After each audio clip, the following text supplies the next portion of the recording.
नियांग के शब्द तर्कसंगत और न्यायसंगत थे। लीशु सिर्फ एक गर्भवती महिला है।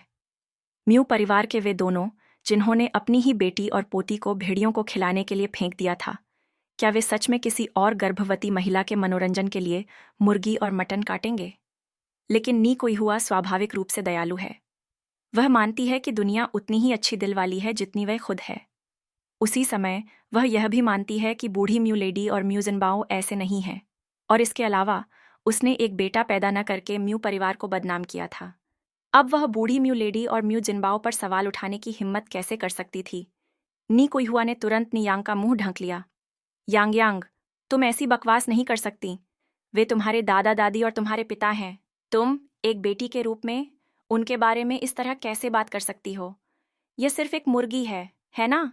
चाची आंशु गर्भवती है, इसलिए तुम्हारी दादी का उसके लिए मुर्गी खरीदना उचित ही है। तुम्हें भविष्य में ऐसी बातें नहीं कहनी चाहिए। अगर तुम्हारे पिता और दादी ने यह सुना तो वे तुम्हें पीटेंगे, समझे? नियांग ने फिर आह भरी। मूर्ख! नी कोई हुआ सचमुच मूर्ख है। कोई आश्चर्य नहीं कि उसे पिछले जीवन में पीट पीट कर मार दिया गया।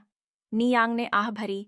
लीशु सिर्फ गर्भवती है, लेकिन मेरी दादी ने उसके लिए चिकन सूप बनाया है और तुमसे उसकी देखभाल करने को कहा है। माँ, तुमने अभी अभी मेरी छोटी बहन को जन्म दिया है। तुम अभी लीशु से ज्यादा कमजोर हो, लेकिन क्या दादी ने तुम्हारे लिए चिकन सूप बनाया है? क्या तुमने कभी नहीं सोचा कि ऐसा क्यों है? तुम क्यों नहीं जाग सकती? नियांग ने अपनी आंखें बंद कर लीं। उसे सांस लेना मुश्किल लग रहा था। नी कुइहुआ ने भी आह भरी। ये सब मेरी गलती है। मैंने तुम्हारे लिए एक भाई को जन्म नहीं दिया। अगर मैं एक बेटा पैदा कर पाती तो शायद चीज़ें ऐसी नहीं होतीं। उसने सारा दोष अपने ऊपर ले लिया। नियांग ने आगे कहा, यह तुम्हारी गलती नहीं है कि तुमने एक बेटा पैदा नहीं किया। यह तुम्हारी गलती नहीं है। बच्चे का लिंग पिता पर निर्भर करता है। इसका तुमसे कोई लेना देना नहीं है। इसके अलावा इन दिनों हर कोई समान है, तो लड़के और लड़की में क्या फ़र्क है? लेकिन बहुत फ़र्क है। लड़के परिवार का नाम आगे बढ़ा सकते हैं। लड़कियां क्या कर सकती हैं? क्या तुमने यह कहावत नहीं सुनी है कि एक बेटी का विवाह करना एक बाल्टी पानी फेंकने जैसा है? पुरुषों का महिलाओं से श्रेष्ठ होना नी कोई हुआ के दिमाग में गहराई से बैठा हुआ है और इसे मिटाना मुश्किल है। नी यांग की आंखें ठंडी थीं।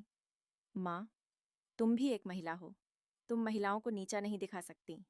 अगर तुम खुद को नीचा समझोगी तो तुम्हें कौन सम्मान देगा? नी कोई हुआ ने पलटवार किया। बेशक, लड़कियां उन लड़कों से कमतर होती हैं। हमारे गांव को देखो, क्या हर परिवार में एक पुरुष घर का मुखिया नहीं होता?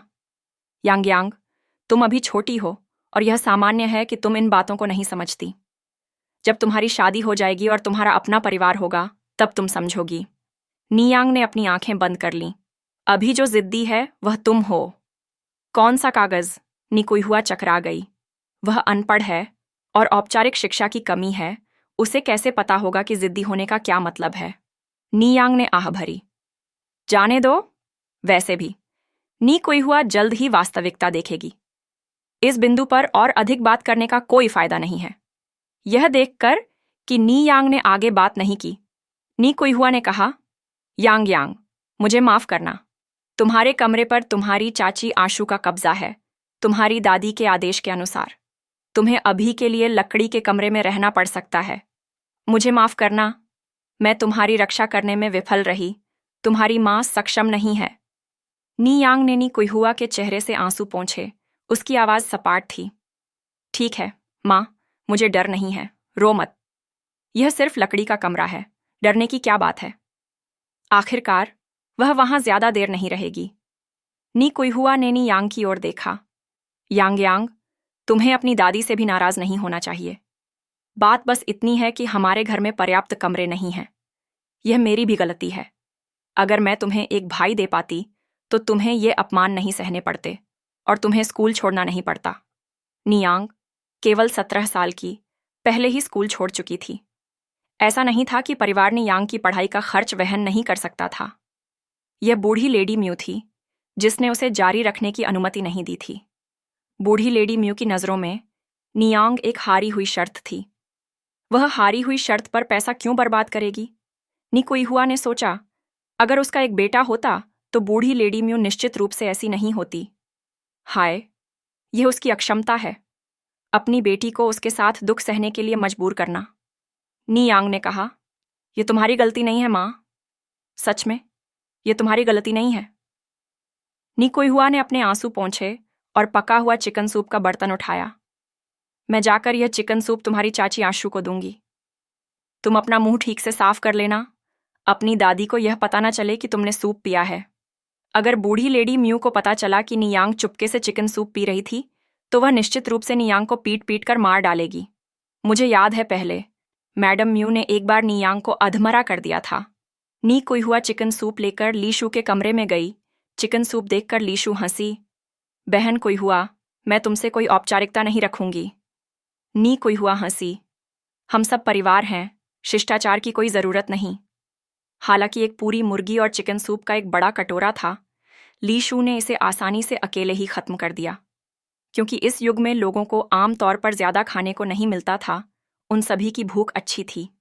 चिकन सूप खत्म करने के बाद लीशू गांव में टहलने गई, और इससे पहले कि उसे पता चलता, वह गांव कार्यालय पहुंच गई।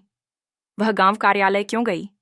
क्योंकि गांव कार्यालय में एक फोन था, लेकिन उस समय फोन करने का शुल्क काफी महंगा था, प्रति मिनट 5 सेंट। लीशू ने 5 मिनट के लिए भुगतान किया। हैंडसेट उठाया, उसने अपनी आवाज धीमी की। जियानजियान, मैं अब म्यू जिनबाओ के घर पहुंच गई हूं। कॉल के दूसरे छोर पर मौजूद व्यक्ति कोई और नहीं, बल्कि लीशू की बेटी ली जियानजियान थी। ली जियानजियान खुश हुई। यह अच्छा है माँ, तुम्हें म्यू परिवार में मेरे छोटे भाई को जन्म देना होगा। वैसे म्यू जिनबाओ की बेटी का नाम नी यांग है? नी यांग? लीशू ने थोड़ा भौहें सिकोड़ी। नहीं, उसका नाम म्यू यांग है। फोन के दूसरे छोर पर ली जियानजियान ने भी भौहें सिकोड़ी। तो उसने अपना नाम बदल लिया होगा? लीशू ने उत्सुकता से पूछा। जियानजियान, तुम क्यों पूछ रही हो? ली जियानजियान ने जारी रखा। माँ, मैं तुम्हें बता दूं, यह म्यू यांग मेरी दुश्मन है। वह मेरे वित्तीय और विकासात्मक मार्ग को अवरुद्ध कर देगी। तुम्हें उसे खत्म करने में मेरी मदद करनी होगी। जब तक वह चली नहीं जाती, मेरे लिए समृद्ध होने के कोई अवसर नहीं होंगे। लीशू स्तब्ध रह गई। क्या? जियानजियान, क्या हो रहा है? ली जियानजियान ने कहा। तुम्हें इतना पूछने की जरूरत नहीं है, बस वही करो जो मैंने कहा। माँ, तुम्हें इसमें मेरी मदद करनी होगी। तुम्हारी बेटी का भविष्य पूरी तरह तुम पर निर्भर करता है। लीशू ने परेशान चेहरे के साथ फोन काट दिया। वह नी यांग से कैसे छुटकारा पाने वाली थी? हत्या करना अवैध है, उसे क्या करना चाहिए? लीशू ने आह भरी, चलते हुए सोच रही थी। तभी उसे एक विचार आया। उसे याद आया कि उसकी माँ की तरफ से एक बूढ़ा कुंवारा चचेरा भाई भी इस पड़ोस में चला गया था। बूढ़ा कुंवारा 50 के दशक में था। धनी था, लेकिन स्वास्थ्य समस्याओं के कारण शादी नहीं कर पा रहा था। वह नी यांग को बूढ़े कुंवारे से मिलवा सकती थी। आखिरकार बूढ़ा कुंवारा हमेशा से एक पत्नी होने का सपना देखता रहा है। तब तक बूढ़ा कुंवारा रोमांचित हो जाएगा, और शायद उसे भी इससे फायदा मिल सकता है। सही। ली शू जितना ज्यादा इसके बारे में सोचती, उतना ही खुश होती, उतना ही खुश होती। उसके होठों पर एक विजयी मुस्कान आ गई, और वह तेजी से बूढ़े कुंवारे के घर की दिशा में चली गई। बूढ़े कुंवारे के घर से बाहर निकलकर ली शू ने अपनी विजयी मुस्कान बनाए रखी। रात के खाने पर ली शू ने नी यांग से बातचीत शुरू करने की कोशिश की। ओह, यांग यांग कितनी सुंदर लड़की है। नी यांग वास्तव में सुंदर थी। बस उसकी खूबसूरत आड़ू के फूल जैसी आंखों के जोड़े से कोई भी खुद को उसके प्यार में पड़ने से रोक नहीं सकता था। इस इलाके में किस परिवार की बेटी ऐसी दिखती थी? वह इतनी सुंदर थी कि लोगों को ईर्ष्या होती थी। नी यांग एक उबला हुआ बन खा रही थी। उसने ली शू की बातों को अनसुना करने का नाटक किया। धड़ाम! उसी क्षण मेज पर कुछ गिरने की आवाज हवा में गूंज उठी। निकम्मा, क्या तुम गूंगे हो? तुम्हारी चाची आशु तुमसे बात कर रही हैं। क्या तुम्हें जवाब देना नहीं आता?